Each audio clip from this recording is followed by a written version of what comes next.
The first day we did a getting to know you activity where I asked the students questions to get to know more about their interests, background, and families, during which we traced our hands and wrote our answers in them.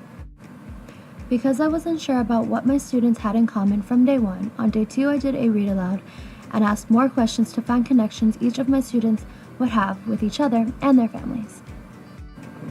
When I learned about my students, I found out they all have such different backgrounds, even though they all come from a Hispanic, dominant, and low-income families. However, they all feel what their family is best at is either cooking or baking. So my students are going to write a paper on how their family cooks now and how people used to cook before. This is so they can see how science and technology has changed the way people prepare food. It aligns with the TEAC for Social Studies 2.17b. Explain how science and technology change ways in which people meet basic needs. And it goes along with the writing process TEACs for English. The next time we met, we brainstormed together and each of the students wrote down what I did on the poster.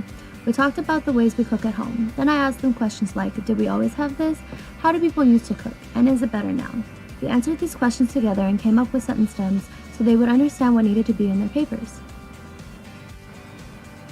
On day 4, week 5, I had 2 PowerPoints printed out. We looked at the pictures and had a discussion of what people had before and what we have now.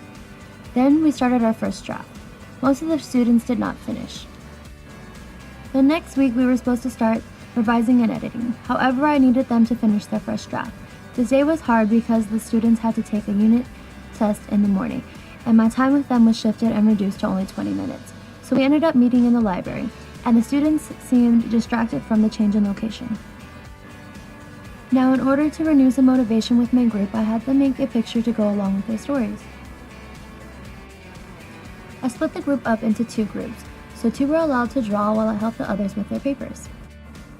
I wanted to make sure we were very efficient, so I printed out revising and editing sheets. One was called ARMS and the other's COPS. They are acronyms used to help students revise and edit. I printed out one of each for every student and had individual notes for what should be fixed. This way, when we met up together, I could give both positive feedback and criticism right away. And the students did not have to come to me each time to understand what they needed to fix because they had a copy of what we discussed. This worked really well because every student was able to revise and edit their papers that day.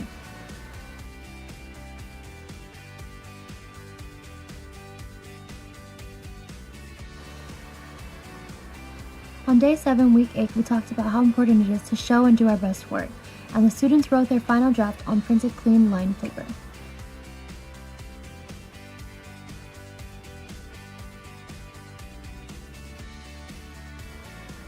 Our final product is the book with each of their stories.